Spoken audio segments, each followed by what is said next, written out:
E aí, turma, beleza, gente? Então, pessoal, antes da gente começar a olhar aquelas planilhas lá no site, né, do Eduardo e do Oceans 14, eu vou passar aqui o esquema, gente. Isso aqui é o mais importante que eu pelo menos debito, né, a importância maior que tem nesse esquema aqui do DRE. Se a pessoa não entender esse esquema, ele vai quase que não, vai praticamente não conseguir. Olha, ele vai olhar para o DRE e não vai entender nada. Então, quando uma pessoa tem esse esquema aqui na cabeça, né, as etapas que é um DRE, fica muito mais fácil na hora que você bate o olho lá e de entender o que está acontecendo, né? E cada coisa aqui, o que significa cada coisa. Quando as empresas colocam aqueles release que fala, né, que são os resultados, elas explicam muitas coisas, mas quando você entende isso aqui, você, na hora de olhar, você compreende melhor. Então vamos lá, gente. Esse aqui é um esquema do DRE. Como eu falei, tem aquele do fluxo de caixa, né, DFC, e tem o BP, né, que é o balanço patrimonial. Mas o mais importante é esse daqui. Os outros dá para entender também lá pelas planilhas. Quando você entende pelas planilhas, você consegue entender lá no demonstrativo realmente, lá dentro também, né? Mas pelas planilhas já dá. Mas o DRE, ele é mais complicadinho assim, então é melhor entender o esquema. Mas vamos lá.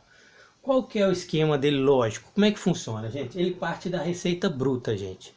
Nos sites lá das planilhas, eles vão partir da receita líquida, porque a bruta não vai alterar muito da bruta para a líquida. Mas no demonstrativo da empresa, eles partem da receita bruta. E depois da receita bruta, o que acontece? Depois dele ter feito aquelas vendas todas, né? Como aqui é regime de competência, igual eu falei, não importa se foi parcelado ou não foi, se pagou quantas parcelas, ele como é que fala? Ele registra tudo, entendeu? Lá no fluxo de caixa não, ele registra só o que realmente entrou. Aqui não, ele registra tudo que entrou. E aí depois da receita bruta, eles vão tirar os impostos, né? Igual eu falei, o ICMS, estadual, né? PIS, CONFINS, ISS, alguns descontos que eles deram, devoluções, deem esse desconto aqui, né? Menos a receita bruta, menos isso, vai ser a receita líquida, né? E aí, partindo da receita líquida, gente, vai vir os custos. Você vai tirar os custos. Tirou os custos de produção, a gente tem o lucro bruto. Alguns sites, eu acho que no Oceans 14, ele fala receita bruta. É por isso que tem vários nomes, às vezes vocês podem confundir. Mas você entendendo essa sequência aqui, você consegue ligar cada coisa. Então, depois dos custos brutos da receita líquida, tirou os custos do produto, né? Que é diferente de despesas, né, gente? Igual eu falei da outra vez, custo é diferente de despesa. O custo, o que que é? O que precisa realmente, o material que ele comprou para produzir aquele produto, né? Uma coisa diretamente ligada naquele produto, na fabricação daquele produto. Ou serviço, né? Enfim. E aí, tirando esse custo, você vai ter o lucro bruto. Depois do lucro bruto, que vai vir a receitas ou despesas operacionais. Receitas, como assim receitas operacionais? Seria um não recorrente, que é muito dito quando vende algum ativo, né? Vende um prédio, vende um carro, aí entra aqui em alguma receita. Mas as despesas operacionais, no caso o resultado operacional, geralmente ele é negativo. E aí vai aqui nas despesas operacionais, que eu falei que era aluguéis, que depreciação, amortização, né, que é muito importante, o salário dos administradores que está aqui dentro, que é muito importante também saber, porque se você vê depois daqui da receita líquida lá para baixo, se nada mudou e mesmo assim ganhou pouco, aí você tem que observar, né, igual eu disse.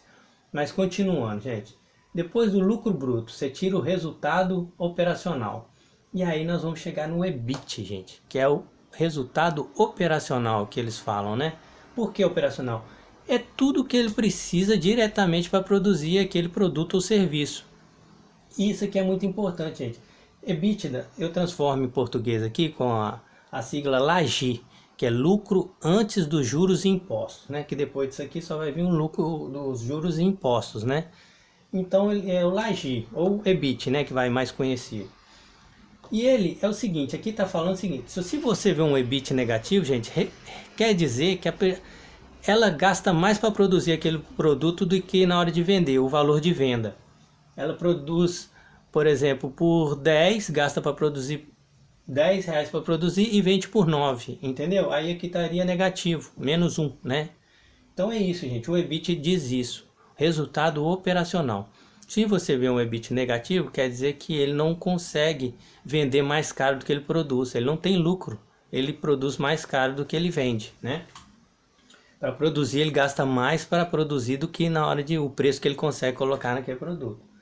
E aí, gente, tem também um muito conhecido que é o EBITDA, que você pode transformar em lagida também, que é lucro antes dos juros e impostos e da depreciação e amortização. Porque depois disso aqui, você vai pegar aqui, ó, que está aqui dentro das despesas operacionais, a depreciação e amortização, e vai somar, que ó, soma o EBITDA, o EBIT com a depreciação e amortização que está dentro das despesas. Você vai ter o EBITDA, ou lagida, né? E o porquê que você soma, ele soma isso? Porque isso aqui, igual eu falei, é regime de competência. Eles não tiram esse dinheiro, eles só contabilizam ele. Eles fazem uma previsão desse dinheiro, que depois eles vão gastar lá no fluxo de caixa ou não, né? Vai depender da demanda ali. Porque o que é depreciação? Depreciação é em cima das coisas imobilizadas, dos tangíveis. São os imóveis, são os carros, as máquinas que precisam de manutenção. Então eles contabilizam aquelas coisas ali, né? Ela vai perdendo valor depois no decorrer do tempo e às vezes ele precisa repor aquilo, né? Então é a depreciação. E a amortização é sobre coisas intangíveis, gente.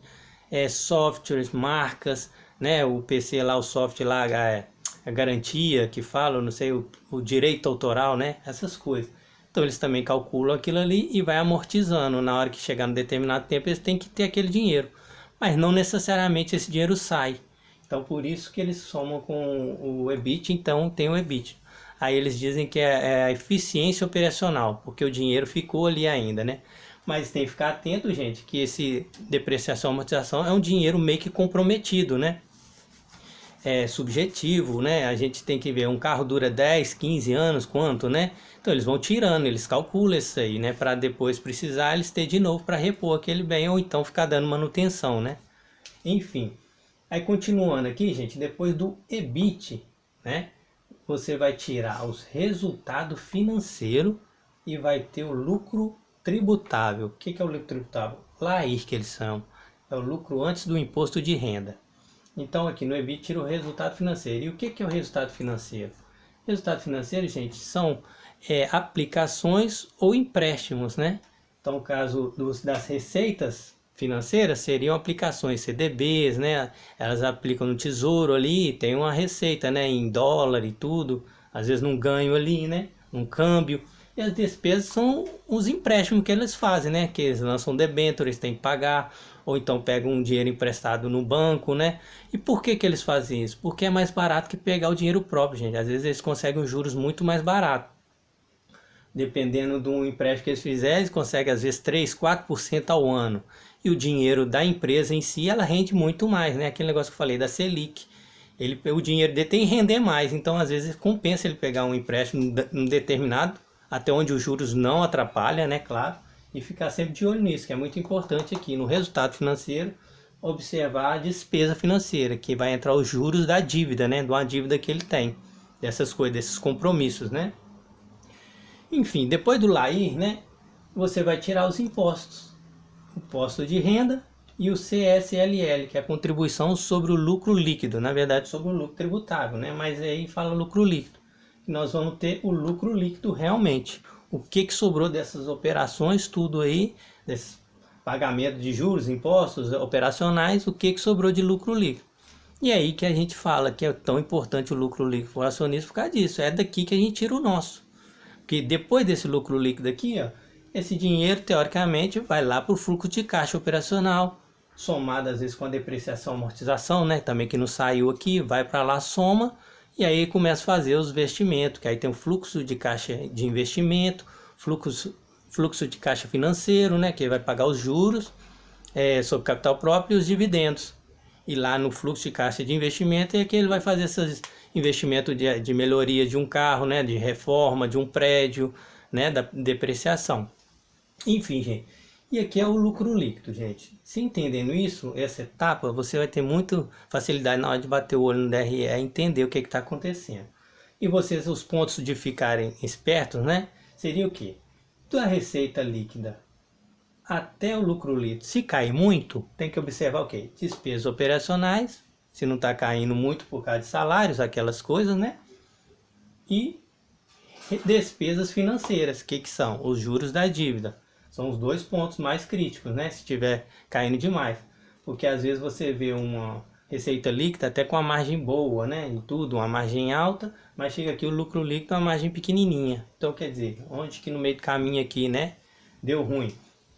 Por exemplo, se você pegar do EBIT, depois de ter pago tudo, depois chegar aqui no lucro líquido pequenininho, pode ter certeza que foi aqui no juros, porque esse imposto não muda muito. Então, o que vai alterar muito é aqui dentro aqui, ó, das despesas financeiras. Isso aqui, ó, é mais ou menos em torno de 35%. Se eu tenho 100 aqui e aqui eu sei que vai tirar 35%, né? Eu vou ficar com 65. Quanto que está tirando isso aqui? Né? Tem que olhar se os juros da dívida não está comendo muito aí. Então, às vezes tira 10%, não sei. Tem que olhar direitinho isso lá naquela dívida, depois no endividamento da empresa, né? Que tem lá na coluna lá da planilha do Eduardo. Você vai pegar o EBITDA sobre o lucro, se eu não me engano agora, me falhou aqui. É o EBITDA sobre a dívida, né? Líquida. Você pega o EBITDA sobre a dívida líquida, você vai ter uma margem ali, até 3 é considerado razoável, beleza. Passou disso aí já começa a pesar, os juros da dívida começam a pesar nesse lucro líquido aqui. Beleza, gente? Esse daqui é um esquema, gente, muito importante que tem que ter em mente. Que o EBITDA é um lucro operacional, né? É o resultado operacional da empresa, é o que ela tirou depois de pago todas ali para produzir aquele produto, né? O serviço. E se começar a dar negativo da partir daqui, gente, pode saber que tá muito errado, a empresa não dá lucro em nada, porque depois é só cair mais, né?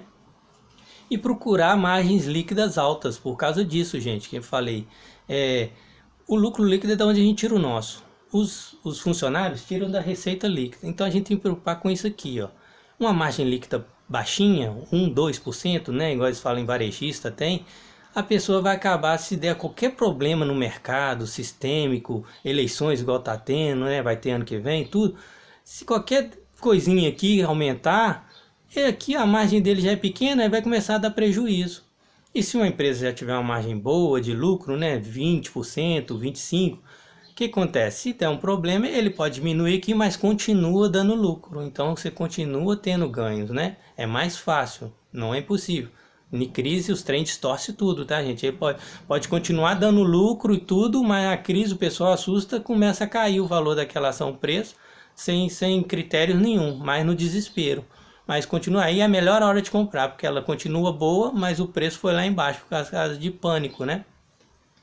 Mas é isso aí, gente. Esse daqui é um esquema muito importante que tem que ter em mente. Enquanto não entender isso, fica difícil de ler qualquer DRE.